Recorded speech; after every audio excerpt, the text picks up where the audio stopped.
All right. Well, I really appreciate the opportunity to come and speak with you all today. Last month, my colleague Joe gave a presentation, I believe, on environmental benefits of a managed grazing system, a system that is based on using perennial pasture and minimizing annual crops. So that was kind of a lead-in to our program today. And I'm going to be talking more in depth about the dairy grazing apprenticeship and how it works.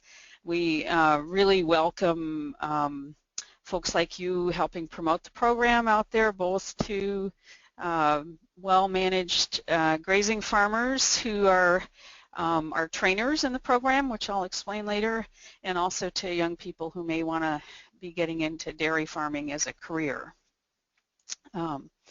So I'll move along a little bit.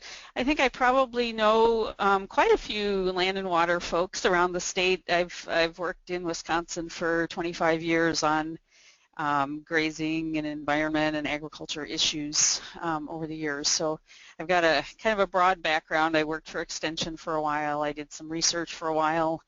Most recently I worked for the State Department of Ag doing some market development work for grass-fed and organic products.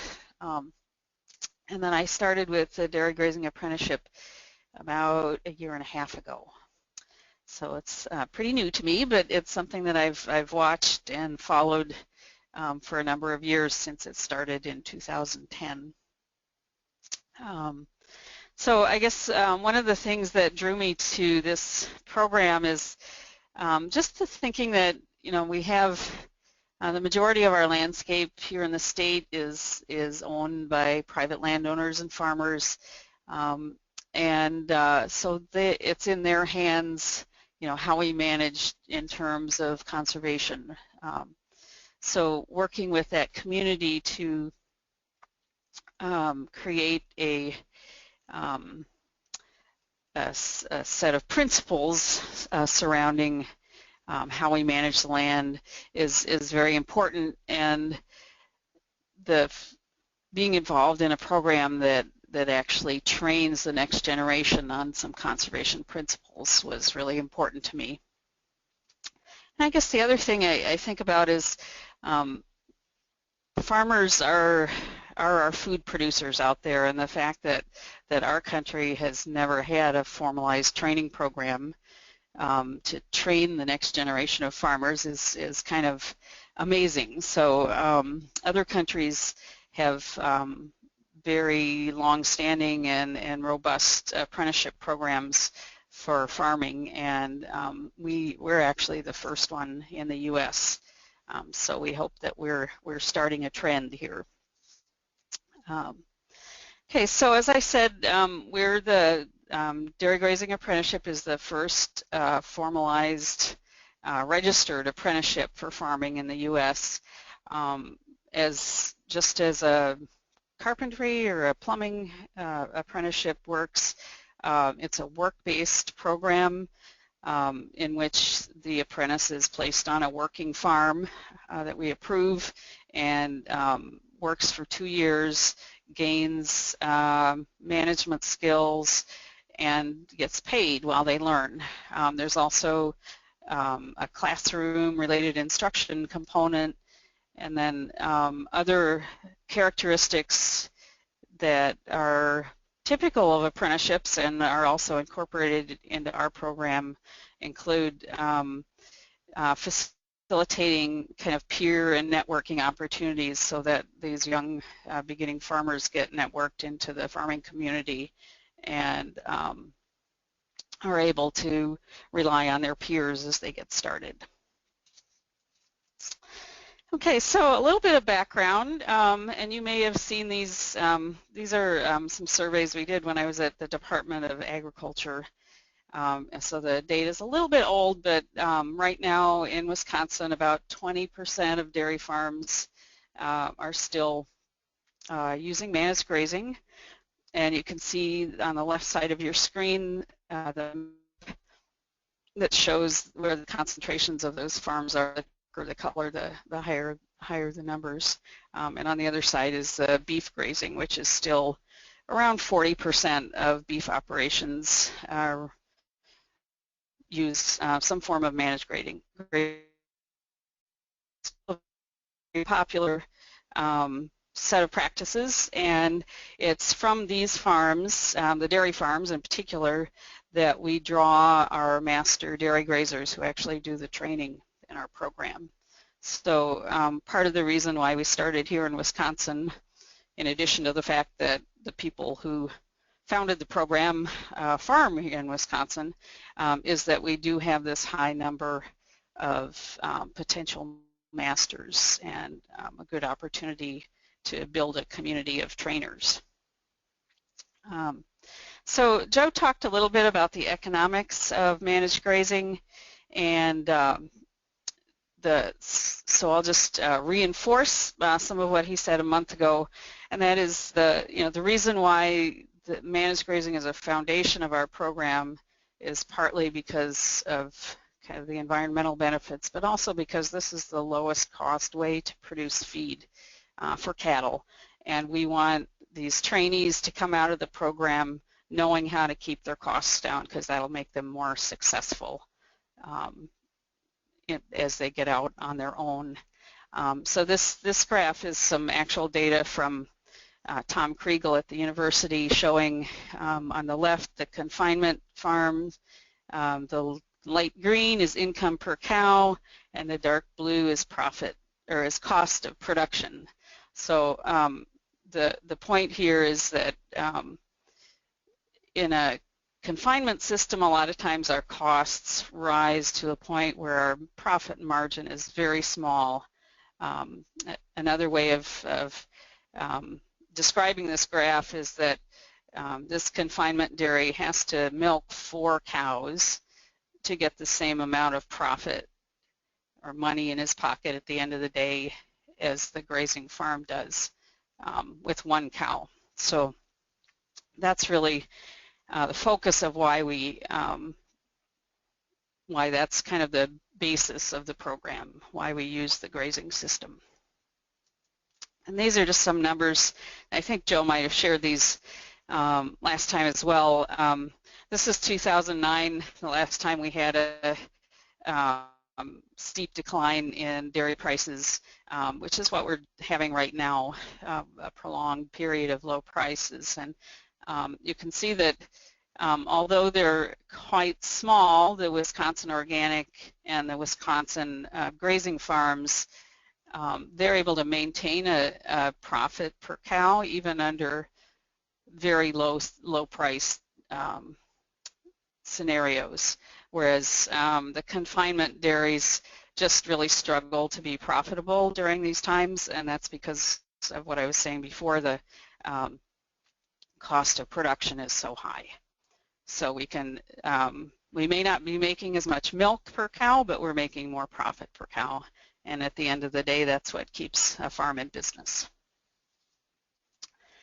So we feel that grazing is a really important part of our program, and a reason why it's successful and why it's attracting a lot of young farmers who want to get started. And it's also attracting quite a few experienced grazers who really want to help share their knowledge with the next generation and want to bring young farmers onto their farms to train. So I'll pause right here. Does anybody have any questions? Okay, so as I mentioned, the program is a work-based program. It functions just like a carpentry apprenticeship. It includes a total of 4,000 hours over 2 years. So 3,718 hours of that are actually on-farm work-based training, where they work beside the master dairy grazer and receive training and also get paid. 288 of the hours are related instruction, and include these 5 classroom classes that are kind of a traditional classroom structure. We've actually got most of them online now. They are kind of more of a formal education piece. Require quite a few hours of discussion directly with our education coordinator, who comes out and meets with them once a month, and with pastor walks and discussion groups and conferences and other places where they can get together with their peers. And then the third piece that we offer is we have on board a financial planner who can come out to the farm and help those apprentices if they want to write a business plan, or if they're working on a farm transfer and they want to look at the financials of bringing that apprentice into the business on that farm. He's there to assist them with those things. Okay, so here's where we are right now. As I mentioned, we did start in Wisconsin, so the majority of our farms are here in the state. We have a total of about 90 farms that are approved to be masters, and you can see quite a few in Minnesota. We've got a cluster of them down in Missouri, and then we've recently, in the last year or so, been working on partnerships with Pennsylvania, New York, and Maine to bring the program to those states. And this map, and both of these maps are actually available on our website. You can see up in the top left-hand corner. You can pull up these. They're kind of real-time maps of where our masters and apprentices are. So this just shows where the light blue are the masters. The purple ones are masters that actually have an apprentice on their farm right now, and then we've got apprentices and apprentice candidates spread out throughout, mostly through the Midwest, but got a few people interested in various areas. And this is one way that we kind of track where we need to build out next. We look for partnering organizations in the states that are interested, and also kind of a critical mass of farms that are interested in taking on apprentices. Okay, and then we have a collection of materials that are available. A few of them are available on our website, but these are we developed a nice, robust set of training guides and other materials to help the masters and apprentices work their way through the program. The most important of which is this training guidelines book. We also call it our job book.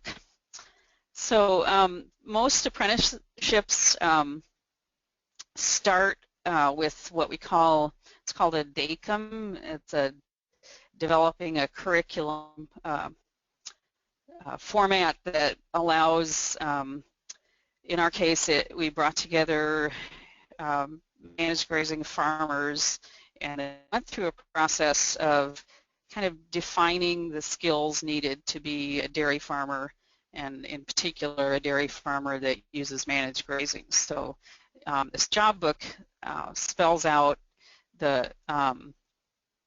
each of the categories of skills or competencies that the apprentice needs. This is an example of one of the pages. This is the title of this page is Manage Cattle Appropriately.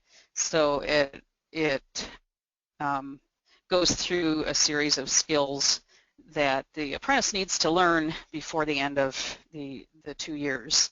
And they actually, as the education coordinator comes out once a month to check with them, they'll go through the book and they'll actually sign off on things that they've accomplished or they've gained skills in. And then by the end of the year, or the end of the 2 years, the entire book needs to be filled out. So, and here's another page. This is Manage Milking Operations. So this, our advisory group that developed these curricula sat down and said, well, what are how do we break down all of the skills and tasks that the person needs to know to become a dairy farmer. And so on this page we have, the book includes everything from these basic things to, there's a section on financial management, so the master is expected to train the apprentice on how to manage the books and keep the financial piece sound as well. Grazing management, of course, and so it's not just a grazing training program, it's a training program on how to run the grazing, the dairy business. So then the outcomes for the apprentice are that they actually have, they come out of the program with a certificate, a journey worker certificate, so that this would be similar to a kind of a technical college degree or something like that. You know, they've acquired skills and knowledge and experience. They've had an opportunity to network with the dairy industry and local professionals. And there's also an opportunity in some cases to, depending on the master, to earn equity in cattle. Sometimes some of our apprentices receive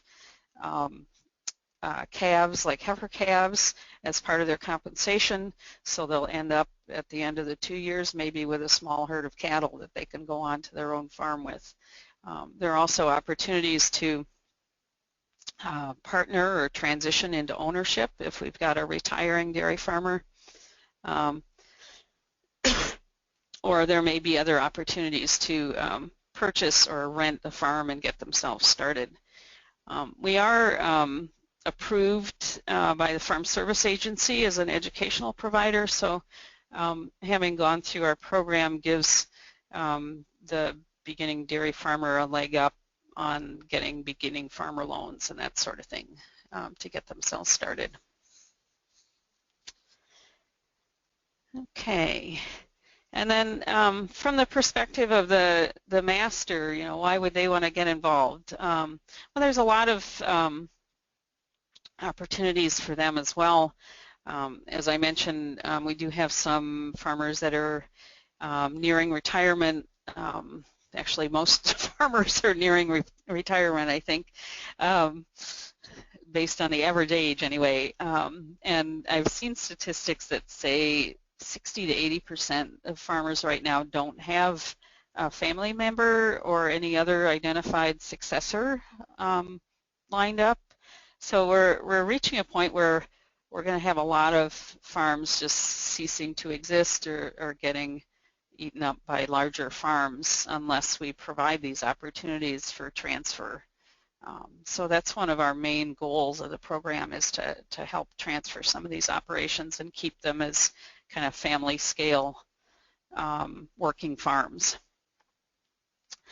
We also have a number of kind of mid-career farmers that are involved in us, and actually they're our largest category, and they're really interested in maybe you know, maybe they're at a point of their operation where they want to reinvest into it. They may not want to just get bigger and bigger in place, so maybe they want to bring on a milk share partner, so you know, a young person who can work with them in a partnership situation.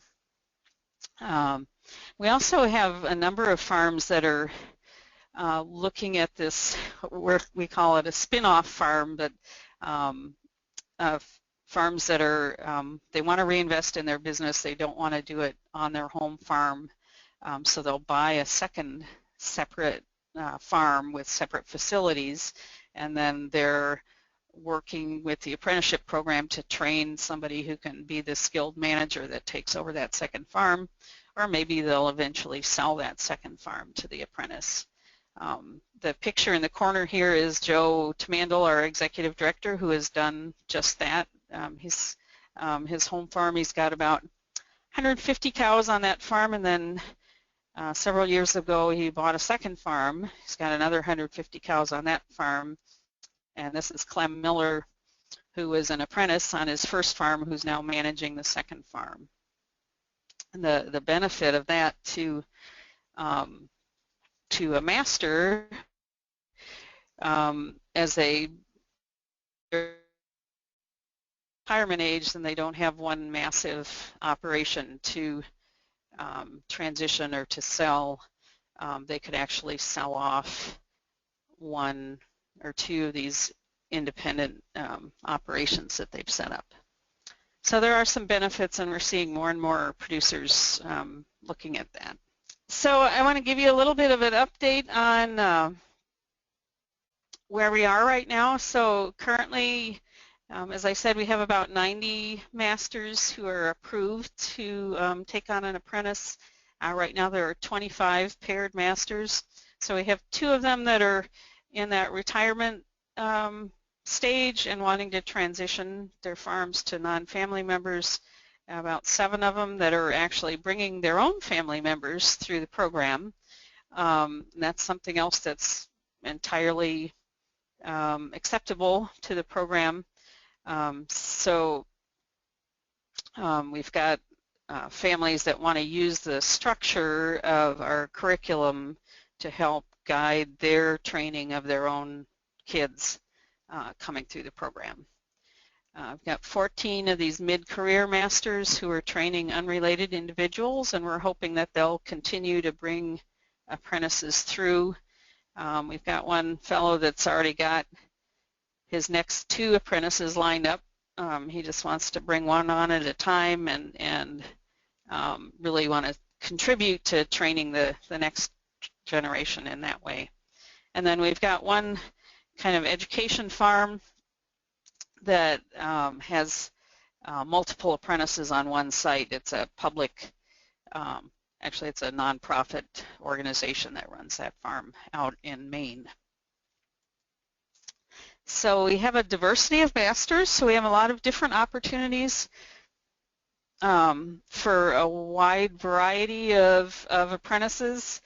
Nolan Lenzen in the lower right corner is probably our smallest farm. He's a 38 cow, 100% grass-fed organic farm. And then another example is Carl and Robert Klessig by Cleveland, Wisconsin. They milk about 500 cows in a pasture-based system there. So diversity of experiences that the apprentice can have. Excuse me. We do have a number of farms in Missouri, and Missouri is kind of a unique dairy area. They've attracted a number of New Zealanders who have come in and settled there, and their farms look very different from a lot of U.S. farms. They tend to have much larger herds, 800 to 1,000 cows, very strongly pasture focused, and they use pivot irrigation and other techniques to really maximize the production of the pasture. So we have a couple of farms that have those kinds of characteristics down there. Okay, so we have, right now we have 29 apprentices, and our program is available to anyone with a high school education. So that's one difference perhaps. It's really focused on the young person who may know that they want a dairy farm. They know that maybe they don't want to go to college and get more of a formal education. So we do have about 8 people who have high school education.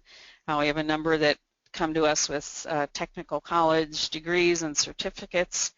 We have a number of people who come into the program with even a dairy science degree or an ag business degree that want the hands-on training that this program provides. You know, they've got the classroom training, but they want to actually know how to run a dairy farm. And then we have a number of people come into the program from but who have an interest in connecting with the land and farming as a career. So we do have about 7 women and 22 men in our total numbers right now. and our age range is 19 to 39. So we've got everything from kids right out of high school to people with families and children.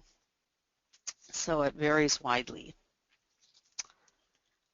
Okay, so these next few slides are just some examples of some of the folks that are in the program.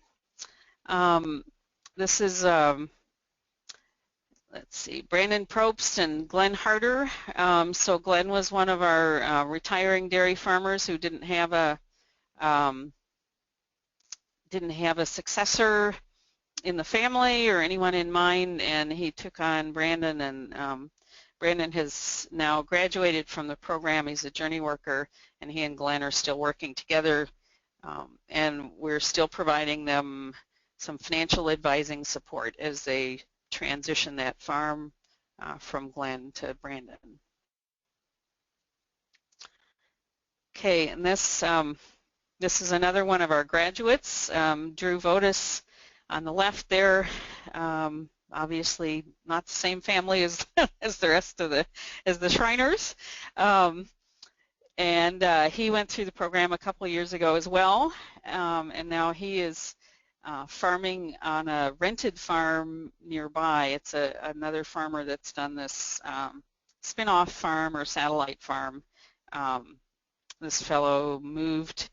He kind of outgrew his facilities.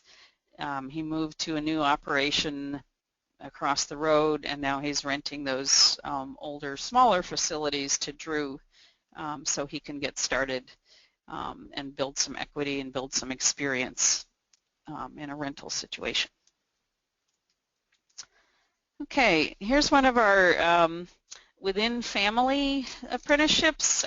Dave Heidel over by Random Lake is bringing his son-in-law, Ricky Baker, through the program, and with the goal of, again, transferring the operation from the father to the daughter and son-in-law eventually. And here's another farm transfer operation near Colfax. John Richmond and Charles Floodquist. Charles is another person who didn't have a successor in mind. He brought in John Richmond, who's actually a dairy science graduate from River Falls, whose background was mostly in confinement dairy, but this was his opportunity to really learn the hands-on part and the complexity of running a farming operation and running the dairy business. And he's now very much sold on using managed grazing as a way of keeping his costs down and keeping himself profitable. So they'll also be working on a farm transfer that will help facilitate through the program. Okay, another one of our masters is Olaf Haugen. Some of you may know Vance and Bonnie Haugen. They've been involved in the grazing community for a number of years. They're in the process of transferring their farm to their son Olaf, and they've had a couple of apprentices that have come through the operation since the beginning of the program. Not all of the apprentices end up staying in the program or staying in dairy farming, but right now we have about 11 graduates who have come through the program, and only one, and that's Nathan, is not working in the dairy industry, and he happens to have decided that he had a different calling, and he's now in the seminary to train as a pastor. But the majority of our graduates do end up going on, and most of them are actually managing their own farms or in a partnership situation. So that's a good thing. Okay, our longtime master program, Wendy and Greg Galbraith near Anawa. Their first apprentice was Gabby Rojas, who's now farming nearby on her own farm. And then their second apprentice was their own son, David, who, again, they're working on putting together a transition plan for him to eventually own the operation. Okay, so that was just a few snapshots of some of our participants. As I mentioned, we're in a number of states. We've grown pretty rapidly since 2010. We're now operating in still primarily Wisconsin and Minnesota, but we also have farms and partners in Missouri, Pennsylvania, New York, Iowa, and Maine. We have 80, actually we've got closer to 90 approved farm sites. We're bringing farmers in all the time. 28 current master apprentice pairs, 11 Journey Dairy Grazer graduates. The application process for both masters and apprentices starts on our website, and right now we have about 104 apprentice candidates who have applied on the website. And then what happens is once the master is approved, they have access to that candidate list, and they can select from that list for people to interview, or they can actually bring on, they can do their own advertising for an apprentice, or as I mentioned before, they can bring on a family member or a current employee or someone else that they know. They don't have to choose from our list.